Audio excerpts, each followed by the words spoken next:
Hello बच्चों, आज हम कक्षा 12 के जीव विज्ञान का अध्याय 1 का चौथा भाग पढ़ेंगे। इससे पहले मेरा भाग आप लोगों ने नहीं देखे हैं तो उसका जो लिंक है इस वीडियो के डिस्क्रिप्शन में है, वहाँ से जा करके उन भागों को आप लोग देख सकते हैं, ताकि ये जो लोग इसमें जो पढ़ने वाले हैं वो आप लोगों को आसानी से समझ में आए। तो इससे पहले के भागों हम लोगों ने पढ़ा था कि परागकोश की संरचना या उसकी रचना कैसे होती है, और परागकण की भी संरचना हम लोगों ने पढ़ा था। तो इसके बाद स्टार्ट करते हैं। इसके बाद हम लोगों को पढ़ना है परागण।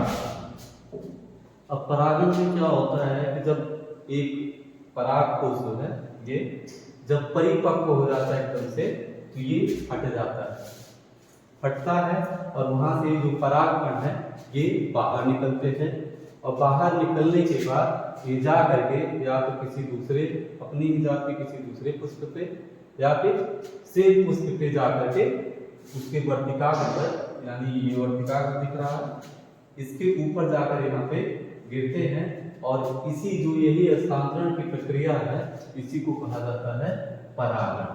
साधारण भाषा में अगर हम लोग कहें तो कह सकते हैं कि परागकोश के स्फुटन के पश्चात परागकणों का वर्तिकाग्र तक हस्तांतरण की प्रक्रिया को ही परागण कहते हैं। सिंपल सा कि परागकणों का परागकोश से झड़ने के पश्चात स्त्रीकेसर की वर्तिकाग्र तक हस्तांतरण या संचरण को परागण कहा जाता है। अब यहाँ से जो संचरण हो रहा है यहाँ से लेकर के यहाँ तक, इसके लिए किसी एक माध्यम की जो आवश्यकता होती है जो परागकणों को यहाँ से लेकर यहाँ तक पहुँचा सके। तो उसके बारे में भी हम लोग आगे पढ़ेंगे। फिलहाल अभी हम लोग ये पढ़ना है कि परागण को अभी हम बता रहे हैं कि यहाँ से एक परागकोश से परागकण निकल रहा है, वो जा करके किसी दूसरे पुष्प के या समान पुष्प के वर्तिकाग्र पर गिर रहा है, तो इसी प्रक्रिया को कहते हैं परागण। अब ये परागण होता कितने प्रकार का है, तो परागण मुख्य रूप से 3 प्रकार का होता है। वो डिपेंड करता है कि जो परागकण आ रहा है उसका स्रोत कहाँ से आ रहा है, यानी वो किस पुष्प से आ रहा है, सेम पुष्प से आ रहा है या फिर किसी दूसरे समान जात के किसी दूसरे पादप के पुष्प से आ रहा है, तो इस पे डिपेंड करता है। तो इसके आधार पर पराग के जो स्रोत है उसके आधार पर जो परागण की प्रक्रिया है वो 3 प्रकार की होती है। पहला है स्वयुग्मन, जिसको अंग्रेजी में कहते हैं ऑटोगैमी। दूसरा है सजात पुष्पी परागण, जिसको अंग्रेजी में कहते हैं हेटेरोगैमी। तीसरा है पर परागण, जिसको कहते हैं जीनोगैमी। तो ये 3 तरह के परागण होते हैं। अब एक एक के बारे में हम लोग पढ़ते हैं। किसको स्वयुग्मन कहेंगे, किसको सजात पुष्पी परागण कहेंगे, किसको पर परागण कहेंगे। तो सबसे पहला स्टार्ट करते हैं वो स्वयं परागण या स्वयुग्मन जिसको कहते हैं। अब ये स्वयं परागण क्या होता है कि इसमें क्या होता है कि एक ही पुष्प है, ठीक, एक ही पुष्प है, उसी का परागकोश है, उसी के परागकोश के स्फुटन से परागकण निकले और वो जा करके उसी पुष्प के वर्तिकाग्र पर गिर जाए, तब इसको कहते हैं स्वयं परागण। यानी सिंपली हम लोग कह सकते हैं कि एक ही पुष्प के परागकणों का उसी पुष्प के वर्तिकाग्र तक हस्तांतरण की जो पूरी प्रक्रिया है इसको कहा जाता है स्वयं परागण कहा जाता है। इसको स्वयं परागण कहते हैं। एक ही पुष्प में परागकोश से वर्तिकाग्र तक परागकणों के जो हस्तांतरण है इसको स्वयं परागण को कहते हैं। अब स्वयं परागण में अगर हम देखें तो स्वयं परागण के होने के लिए कुछ चीजें जरूरी है। पहली चीज जरूरी ये है कि स्वयं परागण के लिए पराग वर्तिकाग्र की जो विमुक्ति है और पराग की जो विमुक्ति है इसमें समकालीनता होनी चाहिए। समकालीनता का मतलब क्या होगा कि इसका मतलब ये है कि जो ये परागकोश है और ये जो वर्तिकाग्र है ये दोनों एक समान, मतलब एक ही समय पे पूर्ण रूप से विकसित होने चाहिए। ऐसा नहीं कि परागकोश जो है वो 2-4 घंटे पहले होगा और ये 3-4 घंटे बाद हो, तो वहाँ पे स्वयं परागण की जो प्रक्रिया है वो थोड़ा असंभव सा होती है, निश्चित नहीं होता कि होगा या नहीं होगा। तो इनमें इन दोनों की परिपक्व में समकालीनता होनी चाहिए, यानी एक ही समय पे इसका वर्तिकाग्र और परागकोश दोनों एक ही समय पे जो है ग्राही होने चाहिए या विकसित होने चाहिए। दूसरी जो स्थिति है स्वयं परागण के लिए वो होनी चाहिए कि वर्तिकाग्र जो है वर्तिकाग्र और ये जो हमारा परागकोश है ये बहुत पास पास स्थित होना चाहिए। अगर बहुत दूर दूर हो गया तो भी वहाँ पे स्वयं होने का चांस या स्वयं होने की संभावना बहुत कम हो जाती है। तो ये दूसरी स्थिति है कि स्वयं होने के लिए परागकोश और वर्तिकाग्र का एक दूसरे के पास व्यवस्थित होना जरूरी है। तीसरी स्थिति जो आप इसमें हम लोग देखेंगे कि स्वयं में है, तो स्वयं की जो स्थिति है उसमें हम लोगों ने देखा कि दो चीजें हैं। अब कुछ ऐसे पादप है जो दो तरह के पुष्प उत्पन्न करते हैं कि एक ही जात का पुष्प है लेकिन उसमें दो तरह का पुष्प है, और उसमें क्या है कि एक में स्वयं परागण हो रहा है और एक में पर परागण हो रहा है। तो इसको हम लोग देखते हैं कि कैसे होता है। तो दो प्रकार के पुष्प उत्पन्न करते हैं, उसमें जो पहला पुष्प होता है उसको कहते हैं उन्मील परागणी पुष्प। अब ये पुष्प क्या होते हैं कि ये पुष्प अन्य प्रजातियों के समान ही, अगर हम लोग यहाँ पे देखेंगे इसको तो यहाँ पे देख सकते हैं कि ये पुष्प है उन्मूल परागणी पुष्प। ये पुष्प पूरी तरह से खुला रहता है। अब इसमें जो परागकण है वो निकल करके उड़ करके किसी दूसरे पुष्प पे जा सकता है। इसकी वर्तिकाग्र पे किसी दूसरे पुष्प के परागकण आके गिर सकते हैं। तो ये होता है, मतलब ये अनावृत ढके हुए नहीं होते कि यहाँ पे संभावना ये नहीं होती कि यहाँ पे स्वयं परागण ही होगा। ठीक है, यहाँ पे पर परागण भी हो सकता है, लेकिन उसी पुष्प में उसी पादप में वो एक तरह के और पुष्प उत्पन्न करते हैं जिसको कहते हैं अनुमिलित परागणी पुष्प। अब इसमें क्या होता है, इसका अगर हम देखेंगे तो ये फिगर है। अब यही पुष्प है। अब इसमें क्या है कि जो भी उसका वर्तिकाग्र है या परागकोश है वो पूरी तरह से ढका हुआ है, यानी इस पे कोई सी बाहरी परागकण के आने की गिरने की संभावना जो है वो बिल्कुल भी नहीं है। यानी इसमें भी कभी भी पर परागण नहीं हो सकता। इसमें जब भी होगा तो केवल और केवल स्वयं परागण ही होगा। तो ये होता है अनुमिलित परागणी पुष्प की मिली जुली वर्तिकाग्र है या फिर परागकोश है वो अनावृत नहीं है और बिल्कुल एक दूसरे के पास स्थित होते हैं। और इसमें क्या होता है कि हमेशा स्वयुग्मन ही होता है, इसके पर परागण होने की संभावना बिल्कुल लगभग 0 होती है या बिल्कुल नहीं होती है। पर परागण के अवसर ही इसमें नहीं पाए जाते। तो इसका उदाहरण अगर हम लोग देखेंगे, उदाहरण में वायोला वैज्ञानिक नाम है जिसका सामान्य भाषा हम लोग पानसी कहते हैं। दूसरा ऑक्सैलिस, ये इसका वैज्ञानिक नाम है प्लांट का। और एक पुंगिलिना, तो ये जो आप फिगर देख रहे हैं वो एक्चुअली वायोला का। वायोला का ये उन्मील परागणी पुष्प है और वे अनुन्मील परागणी पुष्प है। तो ये होता है कुछ पादप ऐसे करते हैं, तीनों पादप किसी तरह के, तीनों जो पादप है वायोला हो गया, ऑक्सैलिस हो गया, पुंगिलिना हो गया, ये तीनों पादप जो है दो तरह के पुष्प उत्पन्न करते हैं जिसमें एक में स्वयं परागण होता है और दूसरे में पर परागण होने की भी संभावना होती है। तो ये होता है। दूसरा जो प्रकार है सजात पुष्पी परागण। सजात पुष्पी परागण कब कहेंगे, जब ऐसा अपनी बहुत सारे पादप ऐसे होते हैं जो एक लिंगी होते हैं, यानी उसमें एक पुष्प में केवल और केवल नर जनन संरचना है और दूसरे पुष्प में मादा जनन संरचना है। तो उसमें क्या होता है कि जब नर वाला जो पुष्प है वो जब पूरी तरह से विकसित हो जाएगा तो वहां से परागकण जो है निकलेंगे और उसी पादप के पुष्प का जो मादा वाला पुष्प होगा उसके वर्तिकाग्र पर जाकर गिरेंगे। तो इसको कहेंगे हम लोग सजात पुष्पी परागण। ये लगभग दिखने में अगर हम लोग कहें तो ये लगभग युग्मन के जैसा ही है, क्योंकि इसमें कहीं से भी कोई ऐसा नहीं है कि कोई परागकण ऐसा रहा है जो आनुवंशिक रूप से अलग है या आनुवंशिक रूप से जिसमें विभिन्नता पाई जाती है। और इसका बहुत बढ़िया उदाहरण है मक्का। मक्के में हम लोग देखते हैं तो ये वाला जो पार्ट लगता है ये मादा जनन संरचना है और ऊपर जो पार्ट लगा हुआ है ये नर जनन संरचना है। अब इसमें क्या होता है कि नर में जब परागकण बन जाते हैं तो वो हवा में गिरते हैं और हवा में गिर करके इसके मादा वाले पार्ट पे गिर जाते हैं। उस तरह से इसमें परागण की प्रक्रिया जो है संपन्न हो जाती है। तो यहाँ पे हम देख सकते हैं कि जो परागकण है वो एक ही पादप का है, किसी दूसरे पादप का नहीं। और इसी पादप के दूसरा जो पुष्प है मादा वाला पुष्प उसी के जाके वो गिर रहा है, तो इसको कहते हैं सजात पुष्पी परागण। सजात पुष्पी परागण क्रियात्मक रूप से अगर हम लोग कहें तो स्वयं परागण के समान है, जिसमें क्या है कि वही जो आनुवंशिक रूप से कोई विभिन्नता नहीं है। सजात पुष्पी परागण लगभग स्वयंवन के जैसे हैं, क्योंकि इनमें परागण उसी पादप से आते हैं, इसलिए उसमें कोई भी विभिन्नता, कोई भी अलग गुण नहीं होता है। उसी पादप के वो उसी पादप का युग्मक है, तो उसका जो भी डीएनए होता है वो दोनों का नर वाले पार्ट का ही मादा वाले पार्ट का सेम टू सेम होता है, तो उसमें कोई भी भिन्नता नहीं आती। दूसरी अगर हम लोग बात करें पर परागण की, तो पर परागण में क्या होता है? पर परागण में क्या होता है कि एक जो पुष्प है, एक पुष्प से एक पुष्प ये है, इसका परागकण वो किसी अपनी ही जात के किसी दूसरे पादप के पुष्प पे जाके स्थानांतरित होता है, जिसको कहते हैं पर परागण।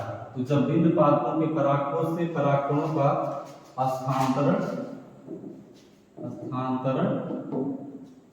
भिन्न पादपों के वर्तिकाग्र तक होता है, इसे पर परागण कहते हैं। और ये पर परागण में चूंकि दो जो पादप हैं वो आनुवंशिक रूप से उसमें थोड़ा बहुत विभिन्नता होती है, इसलिए इससे जो भी संतान उत्पन्न होते हैं उसमें भी विभिन्नता होती है। तो ये हो गया पर परागण के समय जो आनुवंशिक रूप से भिन्न प्रकार के परागकणों का आगमन होता है कि वो अलग अलग एक ही मान लीजिए एक ही वर्तिकाग्र उसके दो तीन पादपों के दो तीन समान जात के पादपों के परागकण जो आके गिर सकते हैं, तो जो आनुवंशिक रूप से थोड़ा थोड़ा सा भिन्न होते हैं, तो यहाँ पे विभिन्नता उत्पन्न होती है पर परागण में। अब हम लोग बात करते हैं परागण के अभिकर्मक। जैसे कि हम लोग बता रहे थे कि एक पुष्प से दूसरे पुष्प में परागकणों के हस्तांतरण के लिए कुछ एक माध्यम की आवश्यकता होती है, जो परागकणों को एक जगह से दूसरी जगह पे ले जा सके। उन्हीं माध्यमों को हम लोग परागण के अभिकर्मक या कारक कहते हैं। इसमें परागण के पौधे जो है परागण के अभिकर्मक के रूप में दो कारकों का उपयोग करते हैं। पहला है अजीवी कारक और दूसरा है जीवी कारक। अजीवी कारक में मुख्यतः दो कारक उपयोग किए जाते हैं, पहला है वायु, दूसरा है जल। और जीवी कारक में इसमें प्राणी, विभिन्न तरह के जो प्राणी हैं वो भूमिका निभाते हैं। वो एक पुष्प के परागकण को दूसरे पुष्प के वर्तिकाग्र तक ले जाके स्थानांतरित करते हैं, या फिर उसी पेड़ के किसी दूसरे पुष्प के वर्तिकाग्र तक स्थानांतरित करते हैं। तो हम लोग एक एक पढ़ते हैं। यहाँ पे सबसे पहले पढ़ते हैं वायु द्वारा परागण की। वायु द्वारा परागण कैसे होता है? वायु द्वारा आ जाने कारकों में जो वायु द्वारा परागण है ये सर्वाधिक सामान्य है, यानी जो भी पादप हैं जो अजीवी कारकों का उपयोग करते हैं परागण के लिए, उसमें सबसे अधिक पादप यूज करते हैं किसका? वायु का उपयोग करते हैं। वायु और जल दो अजीवी कारक हैं जिसमें ज्यादातर पौधे जो है वायु का उपयोग करते हैं परागकणों के स्थानांतरण के लिए। अब जो वायु द्वारा परागित पादप हैं उनके परागकण में कुछ खास बातें होती हैं जो उनको वायु द्वारा परागण के लिए सुगम बनाती हैं। तो पहली चीज क्या होती है कि इनके जो परागकण होते हैं वो हल्के और चिपचिपाहट रहित होते हैं। हल्के होते हैं वजन में और चिपचिपाहट रहित होते हैं कि कहीं पे मान लीजिए उनको अगर मिल गया, कहीं पर भी कोई आधार मिल गया तो उस पे जाके चिपक जाएंगे। और हल्के इसलिए होते हैं ताकि हवा जो चलती है उसके साथ वो आसानी से उड़ करके एक जगह से दूसरी जगह जा सके। और दूसरी खास बात इनमें ये होती है कि अनावृत पुंकेसर से युक्त होते हैं, कि जो पुंकेसर है वो अनावृत है, किसी चीज से ढके वके नहीं है। जो समानता अगर ढके रहेंगे तो वायु द्वारा शायद उनका संचरण जो है वो संभव ना हो सके। तो इसलिए क्या कि वो खुले हुए होते हैं, कभी भी हवा चलती है तो उनको उड़ा करके एक से दूसरी जगह पहुंचा देती है। तीसरी खास बात क्या है कि इसमें जो बृहद और प्रायः वृक्ष वर्तिकाग्र, तो जो वर्तिकाग्र इसमें होते हैं वो काफी बड़े बड़े होते हैं और हवा में वो लटकते हुए होते हैं। और हवा में जब वो लटके होते हैं तो हवा के द्वारा जब भी परागकण उनके अगल बगल से गुजरते हैं तो परागकणों को क्या कर देते हैं? आबद्ध कर लेते हैं। इसका भी बहुत बढ़िया उदाहरण जो है। और इसमें अगली खास बात ये होती है कि प्रत्येक अंडाशय में केवल एक अकेला ही बीजाणु होता है और एक पुष्प में असंख्य पुष्प गुच्छ होते हैं। इसका भी उदाहरण होता है, देख सकते हैं हम लोग। ये वाला जो पार्ट यहाँ से लटकता हुआ हमको दिखाई देता है वो एक्चुअली में कुछ नहीं वर्तिका और वर्तिकाग्र होता है। वर्तिका और वर्तिकाग्र होता है, ये हवा में लटकता रहता है और जब भी हवा में लटकता रहता है और जब भी परागकण इसके पास से गुजरते हैं तो इसमें आकर के वो चिपक जाते हैं। तो यहाँ पे एक पुष्प नहीं है, इसमें कई सारे पुष्पों का गुच्छ है और हर एक पुष्प से एक जो है एक धागे जैसी संरचना जो है निकल करके हवा में लटकती रहती है, जो परागकणों को आबद्ध करने के लिए ऐसा करती है। ठीक है, तो जो वायु द्वारा जो परागण है वो सबसे ज्यादा पाया जाता है घासों में। घासों में अधिकांश जो घासें हैं उनमें परागण जो है वो वायु द्वारा ही होता है। ये उदाहरण जो हम देख रहे थे मक्के का देख रहे थे, मक्के में भी परागण जो होता है वो वायु द्वारा ही होता है, लेकिन अधिकांश जो घासें हैं उनमें भी परागण जो है वायु द्वारा ही होता है। अब जल द्वारा परागण में क्या है कि पुष्पी पादप को जो भी पुष्पी पादप है उनमें जल द्वारा परागण काफी लगभग बहुत ज्यादा मतलब कह सकते हैं दुर्लभ होता है, कठिन होता है। यह केवल और केवल 30 पादप वंशों तक पाया जाता है और इसमें जो 30 वंश के पादप है इनमें से अधिकतर जो पादप है वो एक बीजपत्री, 2 बीजपत्रियों में मतलब जो जल द्वारा परागण 2 बीजपत्रियों में बहुत ही मतलब कम पाया जाता है, बहुत ही कम वंशों में पाया जाता है।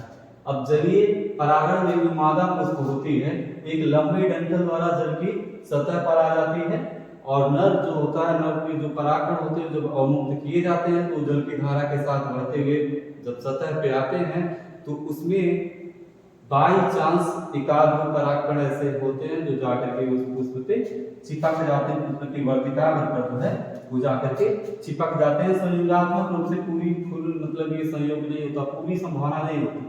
अब बह के पानी के साथ जाते हैं और जो यहाँ पे लोग यहाँ फिगर्स के माध्यम से समझने की कोशिश करते हैं, ये है मादा पुष्प। मादा पुष्प का जो वर्तिकाग्र है वो जल की सतह पर ऐसे करके है और ये है नर पुष्प।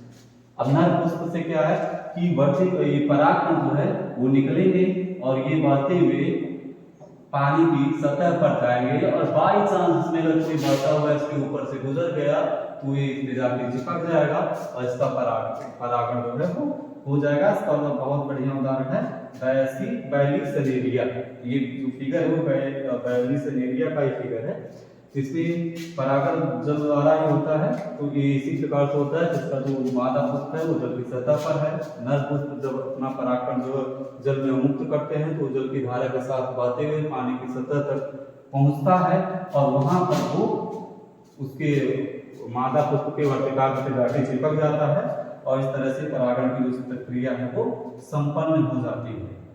अब जल द्वारा जो परागण है समुद्री जो घासें हैं, समुद्री घासों में जो समुद्री घास होती है जल की सतह यानी पानी में वो डूबी हुई रहती है और मादा इनका जो पुष्प है वो भी जल के अंदर भी डूबा रहता है और परागकण का इसमें जो परागकण अवमुक्त किए जाते हैं वो भी जल के अंदर ही अवमुक्त किए जाते हैं। और इसमें क्या होता है कि इसके जो परागकण होते हैं वो थोड़ा सा लंबे होते हैं और लगभग फीते जैसे लंबे होते हैं और वो जल के भीतर ही निष्क्रिय रूप से बहते रहते हैं। कहीं अगर मादा पुष्प के ऊपर वो गिर गए संभावनावश तो वहां पे वो परागण की प्रक्रिया को संपन्न करते हैं। ये है समुद्री घास का चित्र। अब ये पानी की सतह के नीचे है, इसी में नर पुष्प भी है और मादा पुष्प भी है।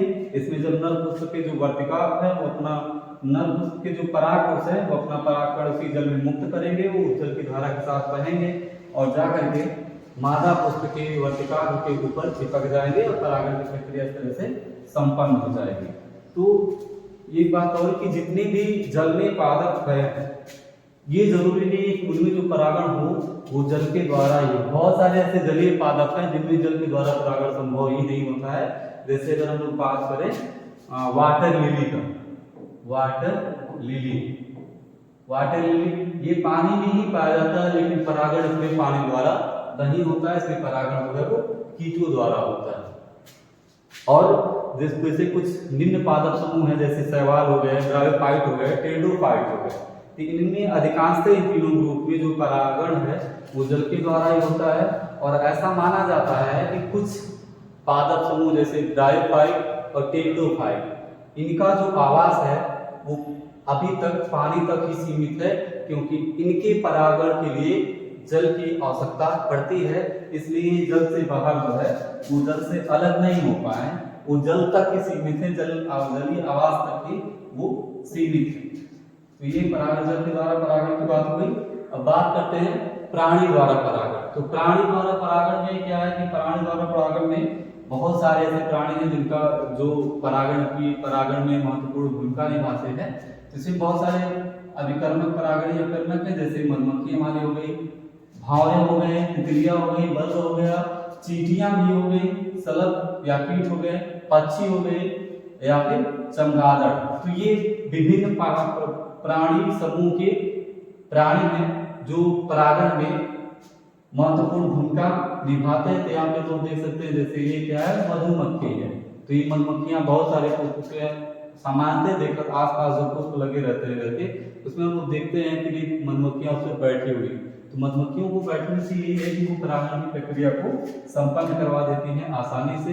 दूसरा यहाँ पे देख सकते हैं, ये मॉथ है, बैठा हुआ है पुष्प पे, और ये इस तरह से परागण की प्रक्रिया को संपन्न करा रहा है। तीसरा वो जो आप लोग देख रहे हैं, ये है भौरा, वो उस पे बैठा हुआ, वो वहां पे जब बैठेगा तो इसके शरीर पे जो पराग है वो चिपक जाएंगे, और जब ये जो प्राणी है जब किसी दूसरे पुष्प पे बैठेंगे तो इनके शरीर में जो चिपके हुए परागकण है उस पुष्प के वर्तिकाग्र पर गिर जाएंगे और परागण की प्रक्रिया जो है वो संपन्न हो जाएगी। तीसरा या शतपूरा जिसको कहते हैं, शतपूरा ये है। यहाँ पे हम देख रहे हैं कि ये जो है पुष्प में जाकर के अपने चोंच से कुछ कर रहा है, तो इसके जब ये चोंच डालता है उसके, तो चोंच के ऊपर इसके चिपक जाते हैं। जब किसी दूसरे पुष्प में ये चोंच डालता है तो वहीं पे वो जो परागकण है वो वहीं पे मुक्त हो जाते हैं, और इस तरह से परागण की प्रक्रिया जो है संपन्न हो जाती है। ये चमगादड़ है, तो भी देख सकते हैं कि ये भी पुष्प पे बैठी हुई है, तो ये भी परागण में जो है महत्वपूर्ण भूमिका निभाती है। अब इनके अलावा ये तो सामान्य तौर पर परागण कर्मक के रूप में उपयोग होते हैं, लेकिन इनके अलावा कुछ प्राणी समूह के प्राणी ऐसे भी हैं जो बहुत ज्यादा तो नहीं लेकिन कुछ महत्वपूर्ण भूमिका, कुछ पादपों में वो भी महत्वपूर्ण भूमिका निभाते हैं। जैसे वानर गण के जो प्राणी हो गए, प्राइमेट हो गए, उसमें लीमर या लैमीर हो गया, बंदर है, ये भी परागण में भूमिका निभाते हैं। वृक्षवासी जो पेड़ों पर पाए जाते हैं, शाकाचारी कृंतक, वो भी महत्वपूर्ण भूमिका निभाते हैं। और सरीसृप वर्ग में छिपकली, गिलहरी छिपकली और कौन छिपकली, ये भी परागण में महत्वपूर्ण भूमिका निभाते हैं। तो ये हो गई प्राणी द्वारा परागण। तो अधिकतर जो पुष्प हैं उनमें परागण सामान्यतः देखा जाता है कि कीटों द्वारा ही होता है। अब कीटों द्वारा परागण होने के लिए जो पुष्प हैं वो कुछ अपने आप को कुछ उस तरह से अनुकूलित किए हैं ताकि उनका परागण जो है आसानी से हो सके। तो जैसे यहाँ पे लोग पहला देख रहे हैं कि जो पुष्प होते हैं वो बहुत ही रंगीन, पूर्ण सुगंध युक्त और मकरंद, जिसको हम लोग ये कहते हैं रस, उससे भरपूर होते हैं, जब ये जो कीटों को अपनी तरफ आकर्षित करता है। अब इन्हीं चीजों के कारण, रंग उनके रंग के कारण, उनकी सुगंध के कारण या मकरंद के कारण कीट जो है उनकी तरफ आकर्षित होते हैं, या जो भी प्राणी है उस पुष्प की तरफ आकर्षित होते हैं। और जब वो पुष्प पर बैठते हैं, चाहे वो मकरंद चखने के लिए या सुगंध के लिए या फिर रंगीन दिखने के लिए दिख रहा है उससे आकर्षित होकर जब भी वो उसके पुष्प में बैठेंगे तो इनके शरीर पर परागकण ऐसे करके चिपक जाते हैं। और जब यही जो प्राणी हैं जब किसी दूसरे पुष्प पे बैठते हैं तो ये परागकण उस पुष्प की वर्तिकाग्र पे जाके चिपक जाते हैं और परागण की जो प्रक्रिया है वो संपन्न हो जाती है। अब की जरूरी नहीं है कि कोई पुष्प है तो उस पर रोज जा करके बैठे, तो इनसे बचने के लिए पुष्प में क्या पाया जाता है, मकरंद पाया जाता है। अब जब पुष्प पे कीट बैठते हैं वहां से वो मकरंद को वहां से निकालते रहते हैं, तो एक मतलब ये कर सकते हैं कि पुष्प जो है कीटों को लालच देते हैं कि नहीं बैठो, तो कीट जो है मकरंद की लालच में उस पर बैठते हैं और पुष्प पे बैठते हैं, और इस तरह से जो पादप है उसकी जो प्रक्रिया है परागण की वो संपन्न करवा देते हैं। लेकिन कुछ ऐसे भी प्राणी हैं जो परागण नहीं करवाते हैं लेकिन फिर भी जाके बैठते हैं। तो ऐसे बहुत सारे प्राणी हैं जो मतलब केवल जाकर के चख लेते हैं और कोई परागण नहीं करवाते उनका। तो जब भी ये कीट हैं या जो भी प्राणी हैं जब वर्तिकाग्र के संपर्क में आते हैं तो इनके शरीर पर परागकणों का एक आवरण सा चढ़ जाता है जो प्राणी परागण फूलों में प्राय चिपका होता है। जब ये दूसरे पुष्प पे जाके बैठेंगे तो वहां पे ये जाकर के उस पुष्प की वर्तिकाग्र पर गिर जाएगा। जब परागकणों से युक्त प्राणी वर्तिकाग्र के संपर्क में आता है तो यह परागण पूरा करता है। जब किसी दूसरे पुष्प की वर्तिकाग्र पे जाके बैठेगा तो वहां पे उसके शरीर पे जो भी चिपके हुए परागकण है वो उस पे गिर जाएंगे।